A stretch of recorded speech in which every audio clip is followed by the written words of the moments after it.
America और Israel, जी हां, दोनों ये मानकर चल रहे थे कि हफ्ते भर में वो ईरान को घुटनों पर ला पटकेंगे। लेकिन 31 दिन बाद भी ईरान न सिर्फ जंग में टिका हुआ है बल्कि अपने नए नए वॉर प्लान से दोनों ही देशों के पसीने भी छुड़ा रहा है। अब खलीफा ने इजराइल में केमिकल प्लांट पर मिसाइल हमला करके अपना दम घोंटू प्लान एक्टिवेट कर दिया है, जिससे 2 लाख से ज्यादा जिंदगियों की सांसों पर संकट के बादल मंडराने लगे।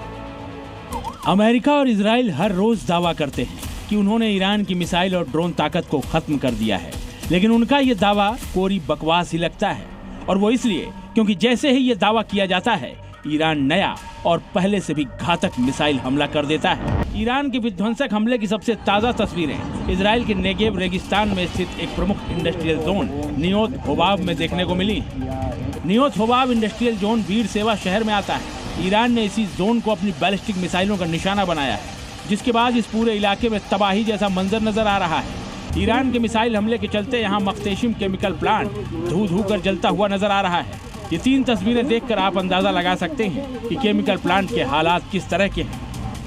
बीती रात ईरान के सुप्रीम लीडर मुस्तफा खामेनेई अपने कमांडरों के साथ सीक्रेट वॉर रूम में मौजूद थे। प्लान बना और ईरानी सेना ने उस पर अमल भी कर दिया। प्रत्यक्षदर्शियों के मुताबिक प्लांट पर हमला होते ही जोरदार धमाका हुआ और देखते ही देखते आग की ऊंची ऊंची लपटें उठने लगी। चारों तरफ बस आग और धुएं का गुबार ही नजर आ रहा था। धू धू कर जलते प्लांट से केमिकल रिसाव की आशंका ने अफरा तफरी का माहौल बना दिया।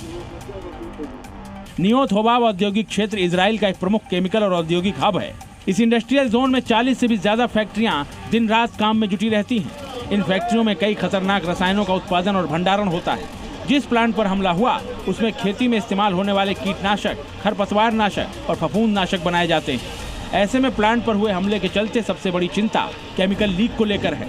प्रशासन ने आशंका जताई है कि प्लांट में मौजूद रसायनों के कारण जहरीली गैस फैल सकती है। मौके पर पहुंची फायर एंड इमरजेंसी सर्विसेज की कई टीमें लगातार प्लांट में लगी आग को बुझाने में जुटी हैं, लेकिन प्लांट से अब भी घना धुआं उठ रहा है। अधिकारियों का कहना है कि आग पर आंशिक रूप से काबू पा लिया गया है, लेकिन पूरी तरह से काबू पाने में अभी वक्त लग सकता है। हालात को देखते हुए इलाके के लोगों को घरों में ही रहने की सलाह दी गई है। इंडस्ट्रियल एरिया के आसपास जाने से भी लोगों को मना किया गया है। लोगों को घरों की खिड़कियां, दरवाजे और वेंटिलेशन सिस्टम बंद रखने की सलाह दी गई है। रविवार की रात ईरान ने दक्षिण इजराइल में कुल 8 मिसाइल हमले किए।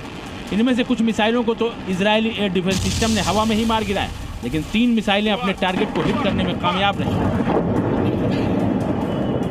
नियोत होबाब औद्योगिक क्षेत्र में न सिर्फ केमिकल प्लांट बल्कि एक पावर प्लांट और एक स्टील प्लांट को भी भारी नुकसान पहुंचा है। ये 3 तस्वीरें देखिए। केमिकल प्लांट, पावर प्लांट और स्टील प्लांट पर हमले के बाद किस तरह से अफरा तफरी का माहौल है। ईरान के ये हमले बता रहे हैं कि उसकी मिसाइलों और ड्रोन के जखीरों को समाप्त करने का इजरायली और अमेरिकी दावा पूरी तरह से झूठा है।